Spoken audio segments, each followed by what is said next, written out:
Welcome to Luke Podcast.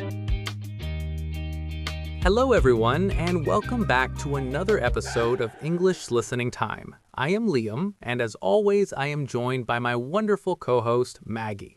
Hello, Liam, and hello to all our listeners out there.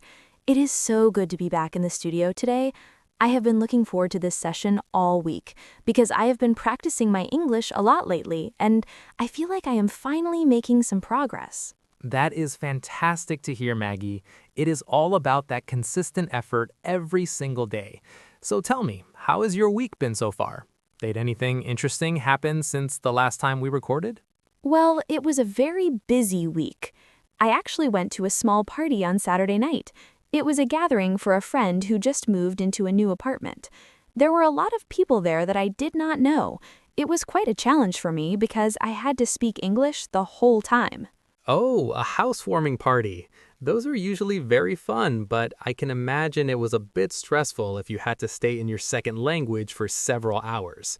How did you handle the introductions? That is exactly why I wanted to talk about today's topic. Every time someone came up to me and asked, "So, what do you do?" or "Tell me about yourself," I just froze. I said, "I'm Maggie, and I work in an office." And then there was just silence. It was so awkward. I felt like I had no personality in English. I wanted to say more, but the words just stayed in my head. I completely understand that feeling, Maggie. I think almost every language learner has experienced that exact moment.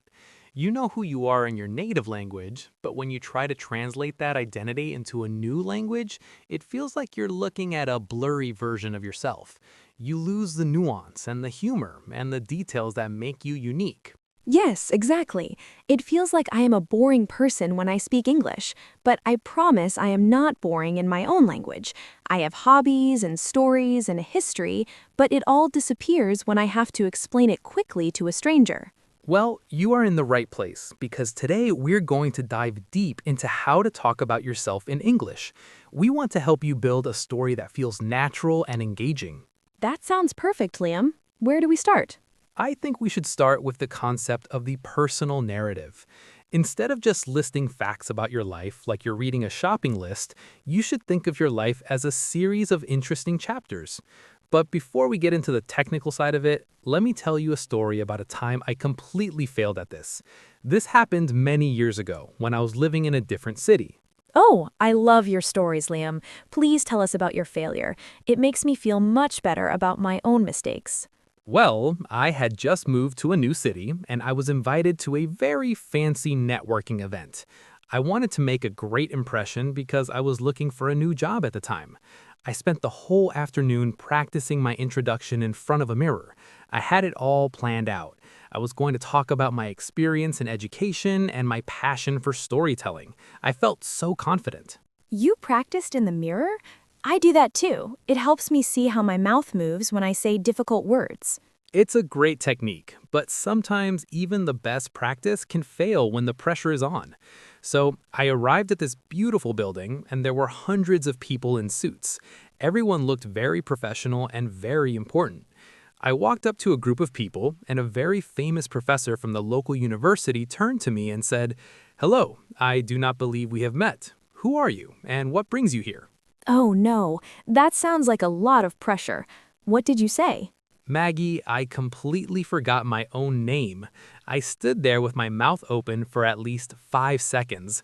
And then instead of saying my name, I said, "I'm a human who likes books." That was it. I just looked at him and blinked. The professor smiled politely and slowly moved away to talk to someone else. I spent the rest of the night hiding near the food table and eating cheese. A human who likes books. That's actually kind of funny, Liam, but I understand why you felt embarrassed. It's so different when you're actually talking to a real person compared to talking to a mirror. It really is. The lesson I learned that night was that I was trying to memorize a script instead of understanding the structure of how to share my story. When we try to memorize a perfect sentence and we forget one word, the whole thing falls apart. But if you understand the points you want to make, you can always find a way to express them, even if the words aren't perfect. So we should focus on the points and the structure rather than just memorizing a few sentences. Exactly. When someone asks you to tell them about yourself, they're usually looking for three things. They want to know your present, your past, and your future. This is a very simple and effective structure that you can use in almost any situation. Present, past, and future. That sounds like a time machine. Can you explain how that works in a conversation? Of course, the present is what you are doing right now. This is your current job or your current situation in life. For example, you could say, right now I'm working as a project manager at a technology company where I help organize big software launches. This gives the other person a clear picture of your daily life. Okay, so I would say, right now I'm working as an administrative assistant at a logistics company. I handle a lot of paperwork and I talk to many different clients every day. That's a great start. Now you move to the past. This is not your whole life story from the day you were born. This is just a brief mention of how you got to where you are now. You could mention your education or a previous job that is relevant. So, before this, I studied international business at university because I always wanted to work in a field that connects different parts of the world. Perfect. And finally, you look at the future. This is where you talk about your goals or what you're excited about. It shows that you have direction and passion. For the future, I could say, in the future, I hope to move into a more senior role where I can manage my own team and help the company expand into new markets. You see? When you put those three parts together, it sounds like a complete story. It has a beginning, a middle, and an end. It's much more interesting than just saying, I work in an office. It gives the other person several things to ask you about. They could ask you about your studies, they could ask you about your current clients, or they could ask you about your future goals. I see what you mean. It creates more opportunities for the conversation to continue. Instead of a dead end, it's like a crossroads with many different paths to follow. That is a beautiful way to put it, Maggie. A crossroads with many paths. That's exactly what a good introduction should be. It should be an invitation for the other person to walk down one of those paths with you. Now that we have covered the basic structure of present, past, and future, I want to talk about how we can add more color to these descriptions. In English, we often use specific types of words to make our stories more vivid. I notice that you use a lot of descriptive words, Liam. Sometimes they're a bit difficult for me. For example, earlier you used the word vivid. I think I know what it means, but could you explain it a bit more? Of course. If a story or a memory is vivid, it means it is very clear and full of detail. It is almost like you can see it right in front of your eyes. When we talk about ourselves, we want our descriptions to be vivid so that the other person can really imagine our lives.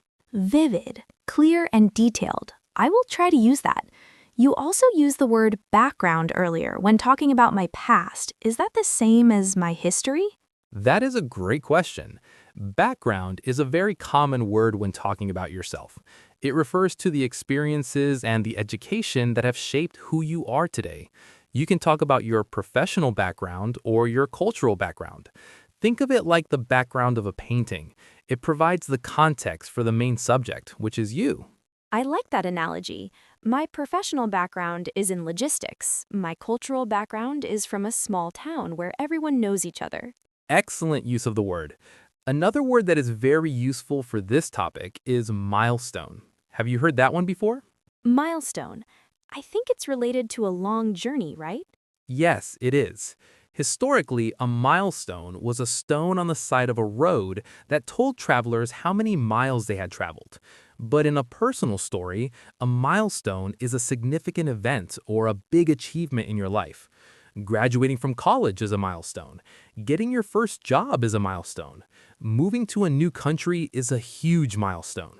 Oh, I see. So I can say that learning to speak English fluently will be a major milestone for me. Exactly.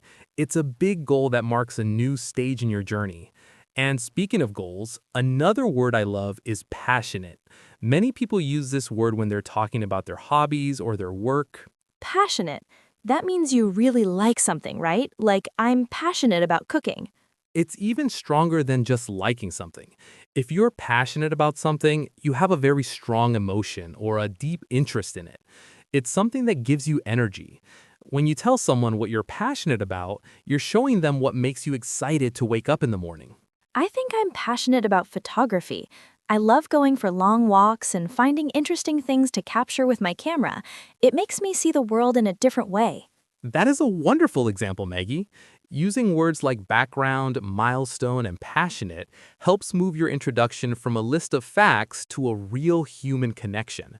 It shows the other person your values and what matters to you. I want to try putting it all together now. I will use the present, past, and future structure, and I will try to use some of these new words. Go for it, Maggie. I'm listening. Okay, right now I'm an administrative assistant in a logistics company. My background is in international business, and I'm very passionate about finding efficient ways to solve problems. One of the biggest milestones in my career so far was when I helped my company reduce shipping delays by 20%. In the future, I want to work in a global role where I can use my English skills to connect people from different cultures. Maggie, that was incredible. You sounded so confident and professional. Did you feel the difference? I did. It felt more like I was telling a story about a person rather than just giving data. But I have a question. Is it okay to talk about failures too, or should I only talk about milestones and successes? That is a very interesting debate in the world of communication. Some people think you should always be positive, especially in a professional setting. But others believe that talking about a struggle or a failure makes you more relatable and human. I think I agree with the second group. When someone tells me about a mistake they made, I feel more comfortable with them. It shows they are honest and that they have learned something. I agree. In fact, often the best stories about ourselves come from our failures. If you can talk about a time you failed and then explain what you learned from it, it shows that you have a growth mindset. It shows that you are not afraid of challenges. A growth mindset. That's a nice phrase. It means you believe you can improve and get better over time. Yes, exactly. So if you're in an interview or just meeting someone new, you might mention a challenge you faced. For example, you could say, "Early in my career, I struggled with public speaking, but I decided to take a class and practice every week. Now I feel much more comfortable giving presentations." That's a great way to turn a negative into a positive. It shows you took action to fix a problem. I think I will use that because I have definitely had many struggles with my English. And that is perfectly fine. Sharing that struggle makes your eventual success even more impressive. It gives your story a sense of drama and progress. Every hero in every movie has a struggle before they win, right? Your life story is the same. We're coming to the final part of our episode today, and I want to talk about the practical side of all this. How do we actually use these stories in real life without sounding like we are giving a speech? Yes, that is my concern. I do not want to walk up to someone and start talking for 5 minutes about my life. They might get bored or think I'm a bit strange. You are absolutely right. The key is to keep it conversational. You give a little bit of information and then you ask the other person a question. It's like a game of tennis. You hit the ball to them and then they hit it back to you. So if I say I'm passionate about photography, I should then ask them, "And what about you? Do you have any hobbies that you love?" Exactly. That keeps the balance. You're sharing, but you're also showing interest in them. Another tip is to match the level of detail to the situation. If you're at a noisy party, you should keep your introduction very short. If you're at a quiet dinner with new friends, you can tell a longer story. That makes sense. I need to read the room. That's an expression I heard before. It means to understand the mood and the situation of the people around you. Very good, Maggie. Reading the room is a vital skill. Let me share one final story with you about how a simple introduction can change your life. This story is about my first job at a local bakery when I was a teenager. You worked at a bakery? I bet you smelled like bread every day. I did. It was a wonderful smell. I really wanted that job because I wanted to save money for university, but I had no experience. When I went to meet the owner of the bakery, I did not have a professional background to talk about. I was just a kid. But I remembered what we discussed today about passion and the future. What did you tell him?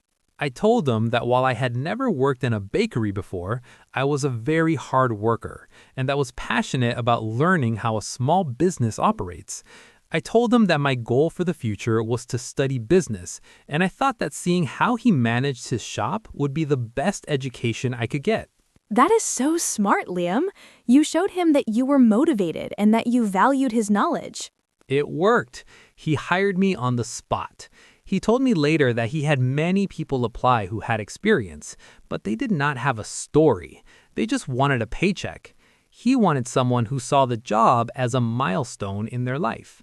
That taught me that the way we describe ourselves and our goals can open doors that seem closed. That is a very inspiring story, Liam. It shows that even if you don't have much experience yet, you can still talk about yourself in a way that is powerful. Exactly. It's about the narrative you build around your facts. So Maggie, what is your main lesson from today? I think my main lesson is that talking about myself is not just about translating my name and job into English. It's about sharing my journey.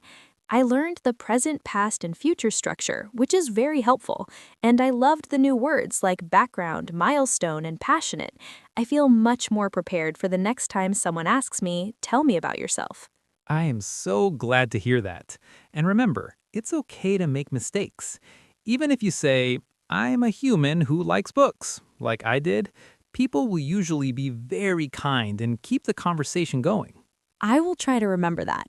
Thank you so much, Liam, for all your help today. It was my pleasure, Maggie. And thank you to all our listeners for joining us on English Listening Time. We hope this lesson helps you feel more confident the next time you meet someone new. Yes, good luck with your practice, everyone. Practice your introduction in the mirror or with a friend, and you'll see a big difference. Until next time, keep listening and keep learning. Goodbye, everyone. Goodbye.